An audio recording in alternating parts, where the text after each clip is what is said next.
మూడోదిగా చూడండి 12వ వచనం అపోస్తుల కార్యాలు 9వ అధ్యాయం 12వ వచనం. అతడు అననీయ అనొక మనుషుడు లోపలికి వచ్చి తాను దృష్టి పొందినట్లు తల మీద చేతులు చూచి ఉన్నాడని చెప్పాను. ప్రార్థన చేస్తుండగా, బైబిల్లో వ్రాయబడింది కదా, ప్రార్థన చేస్తుండగా ఏం జరుగుతుంది అంటే దేవుని యొక్క వాక్యం చెప్తుంది, ప్రార్థన చేస్తూ ఉండగా దేవుడు కొన్ని విషయాలు సౌలుకు దేవుడు చూపించాడంట. జాగ్రత్తగా వినండి. సౌలు ప్రార్థన చేస్తుండగా దేవుడు కొన్ని విషయాలు సౌలుకు చూపిస్తుంటున్నాడు. ఏమి చూపిస్తుంటున్నాడు? అతడు అననీయ అను ఒక మనుషుడు లోపలికి వచ్చి తాను దృష్టి పొందినట్లు తన తల మీద చేతులుంచుట చూచి ఉన్నాడని చెప్పాను. ఎవరు చెప్తున్నారు? దేవుడు అననీయ తన ఇంటికి వస్తాడని అది సౌలు చూచాడంట. కళ్ళు మూయబడి ఉన్నాయి, కళ్ళు గుడ్డితనం వచ్చింది, కళ్ళకు పొరలున్నాయి, బయట ఏం కనపడ్డంలా. కానీ ప్రార్థన చేస్తుండగా దేవుడు ఏం చేయబోతున్నాడో అది చూశాడంట. ప్రార్థన చేసే వ్యక్తిని దేవుడు డైరెక్ట్ చేస్తాడు, దేవుడు నడిపిస్తాడు. ప్రార్థన చేయనటువంటి వ్యక్తి తన సొంత మార్గాల్లో నడుస్తూ ఉంటాడు. ఏం చేయాలి, ఎట్లా చేయాలి, ఏంటి? ప్రార్థన చేసే వ్యక్తి is under the control of the lord. దేవుడు అంటున్నాడు, సౌలా నీ కళ్ళు పోయినాయి అనుకుంటున్నావా? లేదు, అననీయ అనేటువంటి ఒక వ్యక్తి వస్తాడు, నీ మీద చేతులు ఉంచితే నీ కళ్ళు వస్తాయి అని దేవుడు చెప్పగా విని సంతోషంగా ఉన్నాడు అని దేవుడు ఈ యొక్క అననీయకు చెప్తుంటున్నాడు. ప్రార్థన ఏం చేస్తుంది తెలుసా? ఎంతగా నువ్వు ప్రార్థన చేస్తావో నువ్వు ఏం చెయ్యాలనో దేవునికి తెలుసు. దేవుడు అది నీకు తెలియజేస్తాడు. ప్రార్థన చేయనటువంటి వ్యక్తి తాను ఈ పని చేస్తాడు జరగదు, ఆ పని చేస్తాడు జరగదు, ఇది చేస్తాడు జరగదు, అది చేస్తాడు జరగదు. Trial and error. ప్రయత్నం చేస్తాడు విఫలమవుతాడు. ఎందుకు? ప్రార్థన లేదు కాబట్టి. సాతాను ప్రతి చోట ఫెయిల్యూరే తీసుకొని వస్తాడు. ఇప్పుడు సౌలు ప్రార్థన చేస్తుండగా 12వ వచనం చెప్తుంది, దేవుడు అతనికి చూపిస్తున్నాడంట, ఇదిగో అననీయ వస్తాడు, నీ మీద చేతులు ఉంచుతాడు. ప్రార్థన చేసే వ్యక్తికి ఒక నడుపుదల ఉంటుంది. దేవుని బిడ్డలారా, ఈరోజు మనము అనేక రోజులుగా ఒక విషయం ప్రార్థన చేస్తున్నాం, ఏసీ యూనిట్ల కోసం కదా. ఏసీ యూనిట్ల కోసం ప్రార్థన చేస్తున్నాం. దేవా మాకు ద బెస్ట్ ప్రైజ్లో మీరు ఇవ్వండి. నిన్నటి దినాన ఒక సహోదరుడు మనకిచ్చిన ఇన్ఫర్మేషన్ బట్టి అన్నిటికంటే తక్కువ వచ్చేసింది అని అనుకొని కన్ఫర్మ్ అయిపోయాను నేను. కానీ ఈరోజు మళ్ళీ ఒక వార్త, అంతకంటే తక్కువ రేటుకు అదే క్వాలిటీ దేవుడు మనకి ఇవ్వబోతున్నాడు. హల్లెలూయా. మరి ఒక 3,000 తగ్గిపోయింది, సేమ్ క్వాలిటీ, నో చేంజ్. ఇంకా చాలా ఆఫర్స్ ఉన్నాయి దాంట్లో, వాళ్ళు చాలా ఆఫర్స్ మనకి ఇవ్వబోతున్నారు. దేవుని బిడ్డలారా, ఎందుకు నేను చెప్తున్నా అంటే, వెన్ యు ప్రే, దేవుడు ఎక్కడెక్కడ నువ్వు తిరగాల్సింది దేవుడు తెలుసండి. అక్కడ నుంచి వాళ్ళని కనెక్ట్ చేస్తాడు నిన్ను, and you will have that. ప్రార్థన చేయనటువంటి వ్యక్తి తిప్పలు పడతాడు. అందుకే సాతాను ఏం చేస్తాడు తెలుసా? ఏదో ఒక రకంగా నువ్వు ప్రార్థన చేయకుండా చేస్తాడు. ఏదో ఒక రకంగా నువ్వు ప్రార్థన చేయకుండా సాయశక్తుల ప్రయత్నం చేస్తాడు. ఎందుకు తెలుసా? ప్రార్థన చేయకపోతే సాతాను యొక్క డైరెక్షన్లో నువ్వు ఉంటావు, ప్రార్థన చేస్తే దేవుని డైరెక్షన్లో నువ్వు ఉంటావు. ఈరోజు దేవుడు అడుగుతున్నాడు, నువ్వు ప్రార్థన చేయకపోతే జరిగే నష్టం ఏంటి తెలుసా? Satan will direct you. సాతాను నిన్ను నడిపిస్తాడు. ఇప్పుడు సౌలు ప్రార్థన చేస్తుండగా దేవుడు అంటున్నాడు, సౌలా నీ కంటి దృష్టి వస్తుంది. ఎట్లా వస్తుంది తెలుసా? అననీయ అనే వ్యక్తి నీ దగ్గరకు వస్తాడు, నీ మీద చేతులుంచి ప్రార్థన చేస్తాడు, నీ కన్ను దృష్టి వస్తుంది. ప్రార్థన చేసే వ్యక్తి will always have God's direction. Praying person will have a God's direction. ప్రార్థన చేసే వ్యక్తికి దేవుని యొక్క నడిపింపు, దేవుని యొక్క చిత్తం, దేవుని మార్గం అనేటువంటి తెలియజేయబడుతుంది. అందుకే ప్రతి నెల ఎందుకు ఆల్ నైట్ ప్రేయర్కి రమ్మని నేను ఖచ్చితంగా చెప్తానంటే, you will B directed by the lord. మనకేం తెలుసు అంటే మనకు భవిష్యత్తు తెలీదు, కానీ వర్తమాన భూత భవిష్యత్ కాలాలు ఎరిగిన దేవుడు మన దేవుడు. When you pray you will be having that blessing. అందుకే ఫిలిప్పీలకు రాసిన పత్రిక 4వ అధ్యాయం 6-7 వచనాలు చూడండి. ఫిలిప్పీలకు రాసిన పత్రిక 4వ అధ్యాయం 6-7 వచనాలు. దేని గూర్చి చింతపడుకుడు గాని ప్రతి విషయంలోనూ ప్రార్థన విజ్ఞాపనముల చేత కృతజ్ఞతాపూర్వకంగా మీ విన్నపములు దేవునికి తెలియజేయడి. చాలు. దేనిని గూర్చి చింతపడకుడి. ఏమంట? చింత అనేటువంటిది ఉంటుంది. అమ్మా ఏమవుతుందో, ఏం జరుగుతుందో, ఎట్లనో, ఎవరేం చేస్తారో, వాళ్ళ ద్వారా ఏం జరుగుతుందో చింత ప్రతి ఒక్కరికి ఉంటుంది. బైబిల్లో దేనిని గూర్చి చింతపడకుడి అంటే, ఇంకొక మాటలు చెప్పాలంటే, నాకే బైబిల్ ట్రాన్స్లేషన్ ఇస్తే నేను ఆడేం పెడతాను తెలుసా? బిందాస్గా ఉండు. చింత అనేటువంటిది చాలా పాష్గా ఉంటుంది. ఏంలే, బిందాస్గా ఉండు, కామ్గా ఉండు. దేనిని గూర్చి చింతపడకుడి అంటే దేనిని గురించి కూడా టెన్షన్ పడొద్దు. మళ్ళీ ఏం చేయాలి? ప్రతి విషయంలోనూ ప్రార్థనా విజ్ఞాపనముల చేత కృతజ్ఞతాపూర్వకంగా మీ విన్నపములు దేవునికి తెలియజేయుడి. ఎవరు రాస్తున్నారు ఈ మాట? పౌలు రాస్తున్నాడు. ఫిలిప్పీ సంఘం రాస్తున్నాడు. ఎందుకు తెలుసా? తాను ప్రార్థన చేసినప్పుడు దేవుడు ఆ రోజు అన్నయ్య వచ్చి చేతుల నుంచి కళ్ళు వస్తాయని చెప్పాడు చూసారా, అప్పటి నుంచి పౌలు ఆలోచన చేయడం ప్రారంభించాడు. ప్రార్థన చేస్తే ప్రతి విషయంలో చింతించకుండా ప్రభు దగ్గర ప్రార్థన చేస్తే, దేని గురించి చింతించకుండా ప్రార్థన చేస్తే మన ప్రతి అవసరమును ప్రభు తీరుస్తాడు. దేవుని బిడ్డలారా, 4వ అధ్యాయం 6వ వచనం, దేనిని గూర్చి చింతపడుకుడు గాని ప్రతి విషయంలోనూ ప్రార్థన విజ్ఞాపనముల చేత కృతజ్ఞతాపూర్వకముగా మీ విన్నపములు దేవునికి తెలియజేయుడి. అప్పుడు సమస్త జ్ఞానం. అప్పుడే 7వ వచనం ఉంటది. నువ్వు 6వ వచనంలో ప్రార్థన చేయనటువంటి వ్యక్తివైతే 7వ వచనం నీ జీవితంలో ఉండదు. ప్రార్థన చేసే వ్యక్తిగా 6వ వచనంలో నువ్వు ఉంటే 7వ వచనం నీ జీవితంలో నెరవేరుతుంది. ఏంటి? అప్పుడు సమస్త జ్ఞానమునకు మించిన దేవుని సమాధానం యేసు క్రీస్తు వలన మీ హృదయములకును మీ తలంపులకును కావలి ఉండును. ఏమంట? అప్పుడు సమస్త జ్ఞానమునకు మించిన దేవుని సమాధానము ద్వారా మీకు ఉద్యోగం వస్తుంది, మీ అప్పులు తీర్చబడతాయి, మీకు స్వస్థత కలుగుతుంది, మీకు మేలు కలుగుతుంది, మీరు ఎదురు చూసే అది కాదు. నాకు అనిపించింది ప్రార్థన చేసి ఇవి కదా ప్రభు ఉండాల్సింది కాదంట. అన్నిటికంటే బెస్ట్ బ్లెస్సింగ్ ఏంటి తెలుసా? అప్పుడు సమస్త జ్ఞానమునకు మించిన దేవుని సమాధానం యేసు క్రీస్తు వలన మీ హృదయములకును మీ తలంపులకు కావలి ఉండును. అంటే పరిస్థితులు ఏ రకంగా ఉన్నా సమాధానంగా ఉంటాం. టెన్షన్ ఉండదు, సమాధానంగా ఉంటాం. ఒకానొక ప్రాంతంలో మధ్యరాత్రి నేనున్న స్థలానికి వెళ్తూ ఉన్నా. It is around 1:30. ఇంకా 1:30కి ఏముంటాయి? కుక్కల సహవాసం ఉంటుంది కదా. కుక్కలు బీభత్సంగా అరుస్తుంటున్నాయి. అప్పుడప్పుడు చెప్తారు కదా, కుక్కలకు దయాలు కనపడినప్పుడు అవి ఏడుస్తాయంట. అలాంటి ఏడుపులు కూడా ఉన్నాయి. అవన్నీ వినపడుతున్నాయి. సో నిర్మానుషంగా ఉంది. ఇట్లా చూస్తే రోడ్డు ఖాళీగా ఉంది. కానీ ఆ ప్రక్కన ఒక చాలా పెద్ద ఇల్లు. కోటీశ్వరుడు. నేను చెప్పేటువంటిది ఒక 10-15 సంవత్సరాల కిందట. కోటీశ్వరుడు. ఆ ఇంటి పేరు చెప్పినా, వాళ్ళని గురించి చెప్పినా వాళ్ళకేమి కోట్ల ఆస్తి ఉంది. సరే, ఆ ఇంటిని చూశాను. అబ్బా, ఎంత పెద్ద ఇల్లు, ఎన్ని కోట్ల ఆస్తి. వాళ్ళకు స్టీమర్స్ ఉన్నాయి, వాళ్ళు వ్యాపారం చేస్తారు, వాళ్ళకు అవి ఉన్నాయి, ఇవి ఉన్నాయి, వాళ్ళకి లేని బిజినెస్ లేదు. ప్రతి ఏరియాలో ఎంటర్ అయిపోయారు. రాజకీయంగా వాళ్ళకి పలుకుబడి. ఓ సూపర్ అనుకుంటూ ఆ ఇంటి దగ్గరికి వచ్చి అలా నడుచుకుంటూ పోతున్నా. చాలా దూరం నడవాలి ఆ ఇంటిని క్రాస్ చేయాలంటే. నడుచుకుంటూ పోతూ ఆ ఇంటి సైడ్ చూస్తే there was a zero light. అంటే డిమ్గా ఉండేటువంటి లైట్ వెలుగుతుంది. కానీ ఎందుకో అక్కడ ఏదో చప్పుడు అవుతుంటే నేను నిలబడ్డాను. ఏంటి చప్పుడు అవుతుంది? ఏమైనా దొంగోడు వచ్చాడా అనుకొని నేను అక్కడ ఆగి చూస్తే ఆశ్చర్యపోయాను. ఎందుకు తెలుసా? ఎవరైతే కోటీశ్వరుడు అని చెప్పానో ఆయన ఏం చేశాడు తెలుసా? బనేన్ వేసుకున్నాడు, పంచ కట్టుకున్నాడు. 1:30కు రాత్రి 1:30కు తల్ల దించుకొని బనియన్ పంచ బాగా కనపడుతున్నాడు నాకు. ఇప్పుడు కూడా ఆ దృశ్యం నా కళ్ళ ఎదుట అట్లా వస్తుంది. తల దించుకున్నాడు. He was walking. ఏదో ఆలోచనలతో నడుస్తూ ఉన్నాడు. నేను ఆగిపోయాను. ఈయన ఏదైనా నీళ్లు తాగడానికి లేచాడేమో అనుకుని ఆగి చూస్తే మొదటి రౌండ్ అయిపోయింది, 2వ రౌండ్, 3వ రౌండ్. నాకు అనిపించింది ఈయన ఏదో పెద్ద ఆలోచనలో ఉన్నాడు. ఇంత డబ్బు ఉంది, ఇంత పలుకుబడి ఉంది, అన్నీ కూడా ఎంతెంతో ఉన్నాయి, చింత ఉంది. అది నేను చెప్పాలనుకున్న మాట. బైబిల్లో దేనిని గూర్చి చింతపడకుడి. దేవుని బిడ్డగా నువ్వు ప్రార్థన చేస్తే నిద్రలేని రాత్రులు ఉండవు నీకు. అంటే అందుకే బ్రదర్ మేము నిద్రపోతామంటారేమో ప్రార్థనలో. కాదు, ప్రార్థన చేసేటప్పుడు కాదు. ప్రార్థన చేసినటువంటి వ్యక్తికి మంచి నిద్ర ఉంటుంది. ప్రార్థన చేయనటువంటి వ్యక్తి మేలుకొని కూర్చోంటాడు, సెల్ ఫోన్ పెట్టుకొని తనకలాడుతుంటాడు. ఏంది నిద్ర రావడంలే, ఏమైంది, ఏం జరుగుతుంది, రేపేమవుతుందో. ప్రార్థన చేసినటువంటి వ్యక్తికి బైబిల్లో దేనిని గురించి చింతపడకుడి, ప్రతి విషయంలోనూ ప్రార్థన విజ్ఞాపనముల చేత మీ విన్నపములు దేవునికి తెలియజేయండి.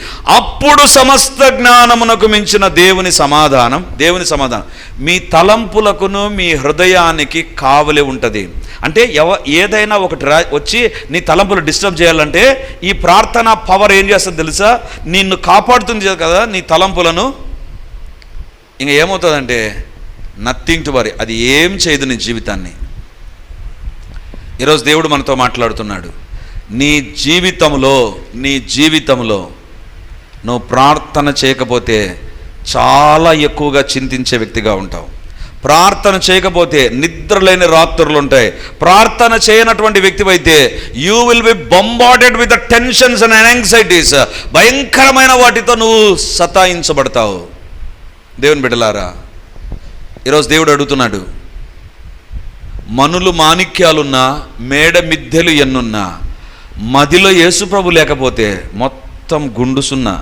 నీ జీవితంలో దేవునితో నువ్వు మాట్లాడలేని వ్యక్తివైతే చింతించడంలో you will be the number one. దేవుని బిడ్డలారా, ఉదయం నుంచి సాయంత్రం వరకు పరిచర్యలో ఉన్న అవసరతలు, వాళ్ళు ఫోన్ చేస్తారు, వీళ్ళు ఫోన్ చేస్తారు, మాకు ఇట్లా ఉంది, సీరియస్గా ఉంది, అది ఉంది, ఇది ఉంది. ఓ మా ఇంటి సంగతులు ఉంటాయి, పరిచర్య విషయాలు ఉంటాయి. వాళ్ళు ఫోన్ చేసి ఇట్లా మొత్తం అన్ని చింతలు ఉంటాయి. ఇంకా దాంతో ఏం రావాలి? రాత్రంతా నిద్రపోకుండా ఉండాలి.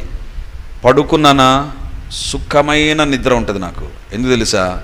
God is going to take care of our self. Hallelujah. కానీ ఇప్పుడు ఎవరికి నిద్ర రాకుండా ఉండునుగాక. ఇప్పుడు మాత్రం వద్దు. ప్రార్థన, అందుకే కొంతమంది అంటారు, అందుకే బ్రదర్ ప్రార్థన చేసిన వెంటనే మాకు నిద్ర వస్తుంది. ప్రార్థన సమయంలో నిద్ర వస్తే you are number 1 devil's agent, number 1 సాతాను కేంద్రం నువ్వు. దేవుని బిడ్డలారా, మొదటిగా ప్రార్థన చేస్తే కలిగేటువంటి దీవెన ఏంటి తెలుసా? నీలో ఒక శ్రేష్టమైన లక్షణం ప్రారంభమవుతుంది. నీవు దేవునితో మాట్లాడుతున్నావు. రక్షించబడిన వ్యక్తివైతే నీ జీవితం మారి నీ చరిత్ర మారాలి అంటే ప్రార్థన చేయాలి. రెండవదిగా పరలోకం నిన్ను గుర్తిస్తుంది నీ ప్రార్థనను బట్టి. మూడవదిగా ప్రభువు నిన్ను నడిపిస్తాడు. నాలుగవదిగా చూడండి, అదే అపోస్తుల కార్యములు 9వ అధ్యాయం ఇందాక 12 చదువుకున్నాం. ఇప్పుడు ప్రభు ఏమని చెప్తున్నాడు? 15వ వచనం చూడండి. అందుకు ప్రభువు నీవు వెళ్ళుము అన్యజనుల ఎదుటను రాజుల ఎదుటను ఇశ్రాయేలీయుల ఎదుటను నా నామం భరించుటకు ఇతడు నేర్పరచుకున్న సాధనమై ఉన్నాడు. ఇతడు నా నామము కొరకు ఎన్ని శ్రమలను అనుభవింపవలెనో నేను అతనికి చూపుదునని అతనితో చెప్పెను. 15వ వచనంలో ఇప్పుడు 4వ ఆశీర్వాదం చెప్తున్నాను. ప్రార్థన చేస్తే ఏం జరుగుతుంది? ఇక్కడ చూడండి. అందుకు ప్రభువు నీవు వెళ్ళుము. దేవుని బిడ్డలారా, ఇప్పుడు ఎవరు చెప్పాలి? అననీయకు సౌలు చెప్పి పంపించాలి. అననీయ గురించి సౌలుకు దేవుడు మొదటిగా చెప్పాడు. ఇప్పుడు సౌలు చెప్పి పంపించాలి. కానీ సౌలుకు తెలియదు అననీయ ఎక్కడున్నాడు. అందుకే అననీయ ఏం చేస్తాడు? ప్రభు నువ్వు చెప్పినావు, కానీ అననీయ రావాలి అంటే ఏం చేయాలి? ఏం చేయడానికి లేదు. ఎందుకు? అడ్రస్ చెప్పలేదు దేవుడు. తాను ఎక్కడున్నాడో తనకు తెలుసు, కానీ అననీయ ఎక్కడున్నాడో తెలియదు. అననీయ పేతురు లాంటి ఫేమస్ కాదు. అననీయ లేకపోతే అపోస్తలు లాంటి ఫేమస్ కాదు. He was a secret servant of God. రహస్యంగా దేవుని సేవ జరిగించేటువంటి ఒక వ్యక్తి. He was not in a lime light. అందరూ అతన్ని గుర్తించేటువంటి ఒక గొప్ప సేవకుడు, పేరు మోసిన సేవకుడు కాదు అననీయ. ఇప్పుడు అననీయ రావాలంటే ఏం చేయాలి? అందుకే బైబిల్లో వ్రాయబడింది, అతడు ప్రార్థన చేయుచున్నాడు. సౌలు ఎప్పుడైతే ప్రార్థన చేయడం ప్రారంభించాడో అతని దగ్గరికి రావలసిన అననీయ వస్తున్నాడు. హల్లెలూయా. నువ్వు ప్రార్థన చేస్తుండగా నీ దగ్గరికి రావలసిన దీవెనలు వచ్చి తీరుతాయి. ఆమేన్. ఈరోజు మీరు బయటకు వచ్చినప్పుడు అందరు కొంతమందిని గమనించుంటారు. బయట రిడీమర్ చర్చ్ అని రాసినటువంటి ఒక వ్యాన్ ఉంది. పోయిన వారం నేను చెప్పాను, మనం అడుగుతున్నటువంటిది కొన్నే అడగంది కొన్ని ఉన్నాయి. అడగంది అంటే మైక్లో అడగం లేదా అనౌన్స్మెంట్ చేయను, కానీ నా ప్రార్థన లిస్టు చాంతాడు అంత ఉంటుంది. సో దాంట్లో కనబడిందంత అడుగుతుంటా, ఇది కావాలి ప్రభా, అది కావాలి ప్రభా. నా ప్రార్థన మీరు వింటే అసలు ఇంత ఓవర్గా ప్రార్థన చేసే వ్యక్తి ప్రపంచంలో ఎవడు ఉండరు అంటారు. ఏం తెలుసు? అందుకే నేను చాలా విషయాలు చెప్పను బయట. ప్రార్థన చేస్తుండగా ఒక కుటుంబము వాళ్ళ దగ్గరున్న వెహికల్ను పరిచర్యకు ఫ్రీగా ఇచ్చేశారు. హల్లెలూయా. ఫ్రీగా, డబ్బు కాదు. వాళ్ళే రిపేర్ చేసి, వాళ్ళే సెట్ చేసి తీసుకొని వచ్చి స్టిక్కరింగ్ కూడా వేసి ఇక్కడ పెట్టారు. నువ్వు ప్రార్థన చేస్తుండగా నీ కోసం కదులుతాయి. అననీయ ఆడున్నాడో దేవుడు తీసుకొని వస్తున్నాడు. వచ్చి కూర్చున్నాడు ఆడ అననీయ సౌలు దగ్గర. అంటే అననీయ రావడానికి సౌలు ఛార్జీ ఎంఓ చేయలే, డబ్బు ఇలే. అననీయనే ఛార్జీ పెట్టుకొని బయలుదేరి వచ్చి ఈ యొక్క సౌలు దగ్గరకు వచ్చి యూదావాని ఇంటికి వచ్చేసాడు. నీవు ప్రార్థన చేస్తూ ఉండగా నీకు సంబంధించిన నడుచుకుంటూ నీ దగ్గరికి వచ్చునుగాక. నువ్వు ప్రార్థన చేయకపోతే రావాల్సినవి కూడా రాకుండా పోతాయి. That is very dangerous. నీ దగ్గరికి రావాల్సినవి నీ దగ్గర ఉండాల్సిన ఈ రోజు లేకుండా పోయాయేమో. Very simple reason, you are the greatest escapist in prayer. ప్రార్థన తప్పించుకునే వ్యక్తిగా ఉన్నావు, అందుకే ఆశీర్వాదాలు కూడా తప్పించుకుంటున్నాయి. ఇక్కడ సౌలు కోసం దేవుడు అంటున్నాడు, నీవు వెళ్ళు, నువ్వు వెళ్ళాలి. సౌలు చెప్తే వచ్చేవాడు కాదు, ఎందుకంటే సౌలు పైన చాలా నెగిటివ్ ఒపీనియన్ ఉంది. దేవుని బిడ్డలారా, ఇంకొకరిని దేవుడు ప్రేరేపించాడు. వాళ్ళ దగ్గర ఉన్నటువంటి శ్రేష్టమైనది మధ్యాహ్న భోజన పథకానికి సంబంధించింది ఒక శ్రేష్టమైనది తీసుకొని వచ్చి వాళ్ళు పెట్టేశారు. ఎందుకు చెప్తున్నాను తెలుసా? వెన్ యూ ప్రే, అందుకే దావీదు అంటాడు, నువ్వు నా కాపరి ప్రభువా, నేను నీ యొక్క గొర్రెను, నీ దగ్గర నేను గడుపుతుండగా కృపాక్షేమములు నా వెంట వస్తాయి. ఐ డోంట్ ఫాలో దెమ్, నేను దాన్ని వెంబడించను, అవి నన్ను వెంబడిస్తా వస్తాయి, అవి నా దగ్గరికి వస్తాయి. ఈరోజు నీ జీవితంలో ప్రార్థన లేదు కాబట్టి నువ్వు వెతుకుతున్నావు, నువ్వు ప్రయాసపడుతున్నావు, నువ్వు కష్టపడుతున్నావు, నువ్వు శ్రమ పడుతుంటున్నావు. ప్రార్థన చేసే వ్యక్తి సులువుగా తన దగ్గరికి ఆశీర్వాదాలు తీసుకొని వచ్చుకుంటాడు. ప్రార్థన చేయని వ్యక్తి కష్టపడి అందుకే అంటాడు చెమ్మటోడ్చి కదా. నేను తప్పు పట్టను దాన్ని, కానీ ప్రార్థన చేస్తే దేవుడు నడిపించడం అద్భుతంగా ఉంటుంది. అందుకే నేను అంటాను, అననీయనే ఛార్జీ పెట్టుకున్నాడు, అననీయనే వచ్చాడు, అననీయనే వెతుక్కుంటూ వచ్చాడు, ఇల్లు వాకిలు ఎత్తుకుంటూ వచ్చాడు. అంటే బస్సు ఛార్జీ పెట్టుకున్నాడు, ఆటో ఛార్జీ పెట్టుకున్నాడు, మధ్యాహ్నం టిఫిన్ భోజనం అన్నీ తనే పెట్టుకున్నాడు, నేరుగా సౌలు దగ్గరికి వచ్చేసాడు. ఈరోజు అడుగుతున్నా, నీ దగ్గరికి రావాల్సిన ఆశీర్వాదాలు రాకపోవడానికి కారణం యు ఆర్ నాట్ ప్రేయింగ్. ప్రార్థన చేయడంలా బరువు అయిపోతుంది ప్రార్థన, మిగతావి చాలా సులువు అయిపోతున్నాయి. ప్రార్థన బరువైన వ్యక్తి జీవితంలో అన్ని దగ్గరికి అలా వచ్చినట్టే ఉంటాయి, వెళ్ళిపోతూ ఉంటాయి. ఈరోజు అట్లా వెళ్ళిపోయేటువంటి పరిస్థితి ఉందా? ఎందుకు తెలుసా? నువ్వు ప్రార్థనలో దేవుని దగ్గర కూర్చోలేదు కాబట్టి. సో 4వదిగా, ప్రార్థన చేసే వ్యక్తి దగ్గరికి దేవుడే పంపిస్తాడు. ప్రార్థన చేయనటువంటి వ్యక్తి దగ్గరికి సాతాను రాకుండా అడ్డుకుంటూ ఉంటాడు. ఈరోజు ఏదైనా ఒకటి నీ జీవితంలో, నీ కుటుంబంలో, నీ శరీరంలో, నీ ఉద్యోగ వ్యాపారంలో, నీ చదువులో రాకుండా ఆగిపోవడానికి కారణం ప్రార్థన బరువు అయిపోయింది. చివరి భాగాన్ని చూపించి నేను ముగిస్తాను. 15వ వచనం. అందుకు ప్రభువు, నీవు వెళ్ళుము, అన్యజనుల ఎదుటను రాజుల ఎదుటను ఇశ్రాయేలీయుల ఎదుటను నా నామం భరించుటకు ఇతడును నేర్పరచుకొనిన సాధనమై ఉన్నాడు. ప్రార్థన సౌలు చేస్తుండగా ఏం జరిగింది అంటే, దేవుడు అంటున్నాడు, ఇతడు నేను ఏర్పరచుకొనిన సాధనమై ఉన్నాడు. సౌలు ఎవరు? హింసించే వ్యక్తి. సౌలు ఎవరు? అతడు హానికరుడు.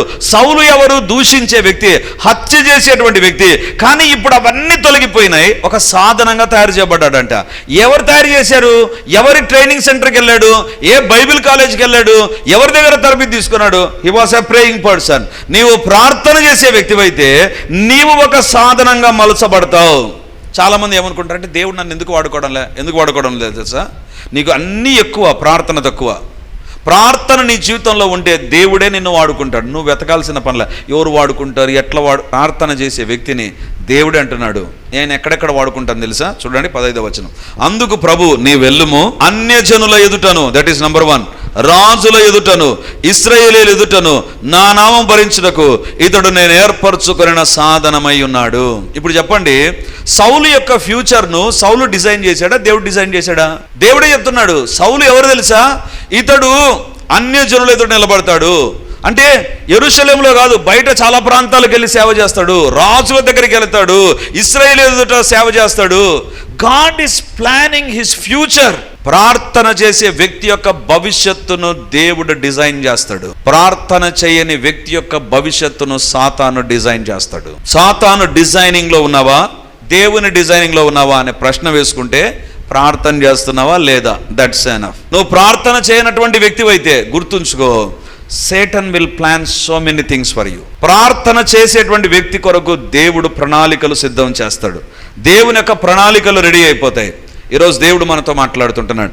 మన జీవితంలో దేవుని వైపు చూచేవారమైతే, ప్రార్థనలో దేవుని వైపు చూచేవారమైతే దేవుడు అంటాడు, సుధీర్ నువ్వు ప్రార్థన చేస్తున్నావు కదా, ఫలానా వ్యక్తి ప్రార్థన చేస్తున్నాడు, ఇదిగో ఈ రాత్రి ప్రార్థన చేస్తున్నాడు. లైవ్లో చూసేటువంటి మీరు కూడా, మేము ఈ యొక్క మెసేజ్ తర్వాత ప్రార్థన తర్వాత లైవ్ కట్ అయిపోతుంది. ఈ రాత్రి నువ్వు ప్రార్థన చేసే వ్యక్తి అయితే, నీ బిజినెస్ నిమిత్తమై, నీ యొక్క కుటుంబం నిమిత్తమై, నీ యొక్క ఆరోగ్యం నిమిత్తమై, నీ యొక్క ఇబ్బంది నిమిత్తమై దేవుని దగ్గర మొరపెట్టే వ్యక్తి అయితే, God is going to plan a future. ఒక కొత్త రకమైన భవిష్యత్తును నీ కోసం దేవుడు డిజైన్ చేస్తాడు.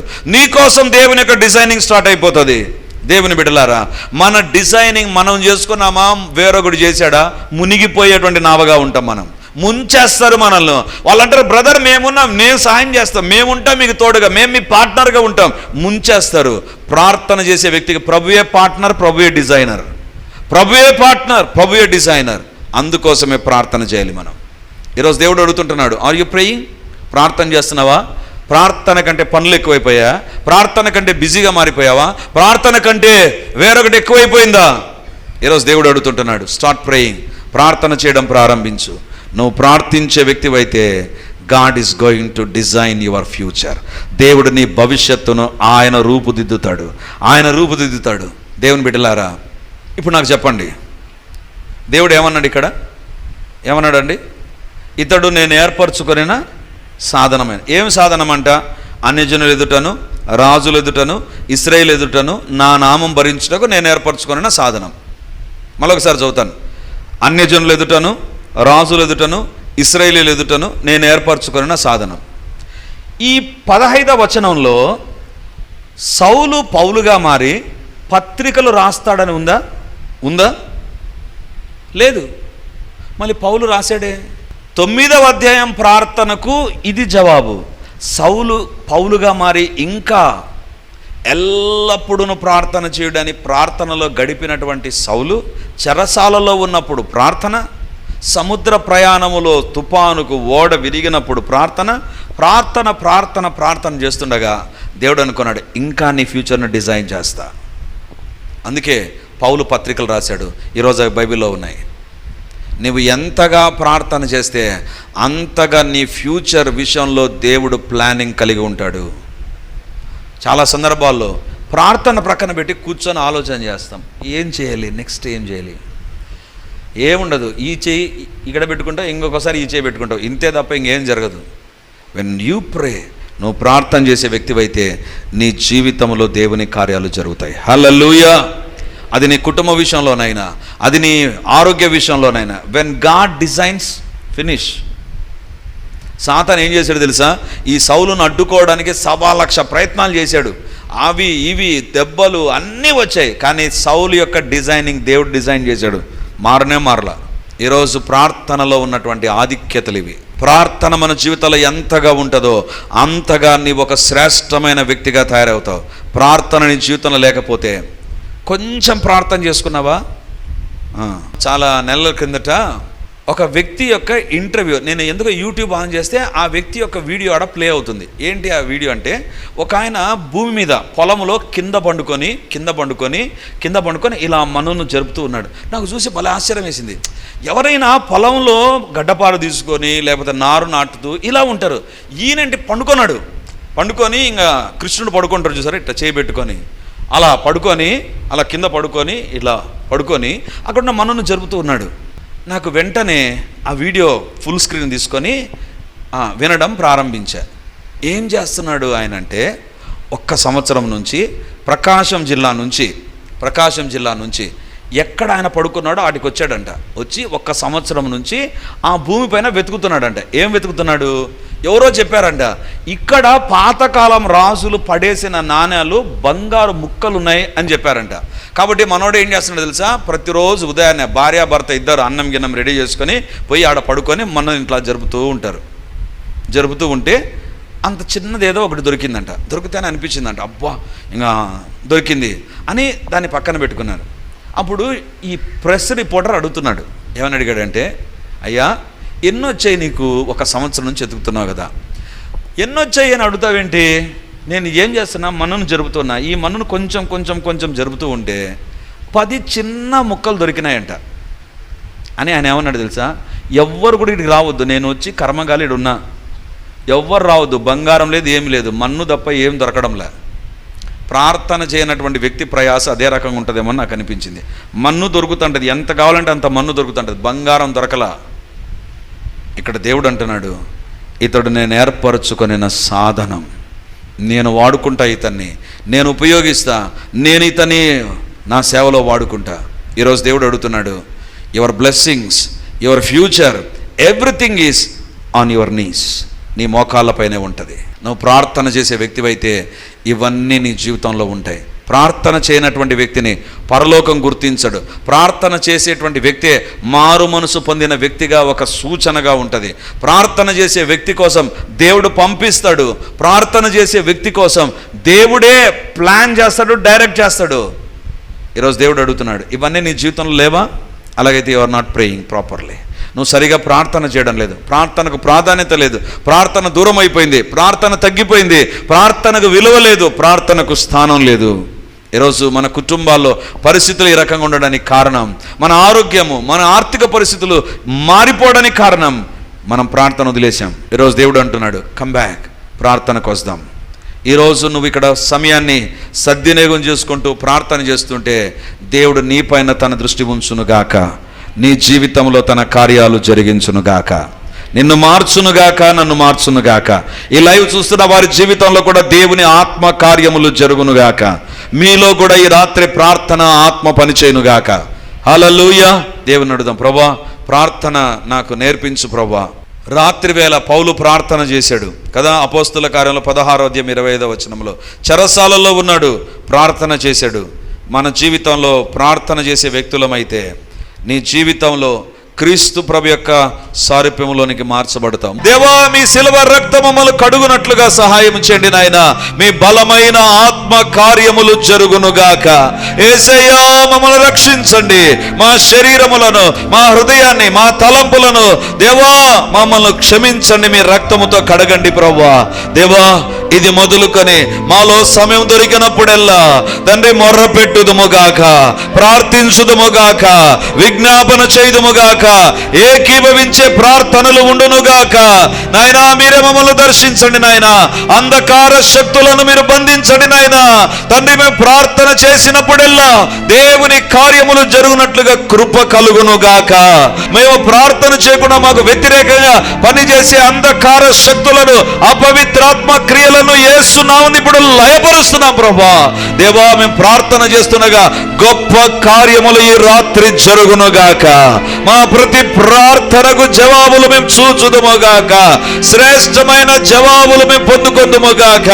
దేవుడు మా ప్రతి అవసరమును తీర్చునుగాక. అద్భుత ఆశ్చర్యకరమైన కార్యములు జరుగునుగాక. మా శరీరము శోధించబడకుండా మేము ప్రార్థన చేయుదుముగాక. నాయనా, మీ కార్యములను మీరు జరిగించండి నాయనా. గొప్ప దేవా, మీరే మమ్మల్ని ప్రార్థన ఆత్మచేత నింపి నడిపించుమని ప్రార్థన చేస్తూ యేసయ్య నామమందు ప్రార్థించి అడిగి పొంది ఉంటున్నాము తండ్రి. ఆమేన్, ఆమేన్.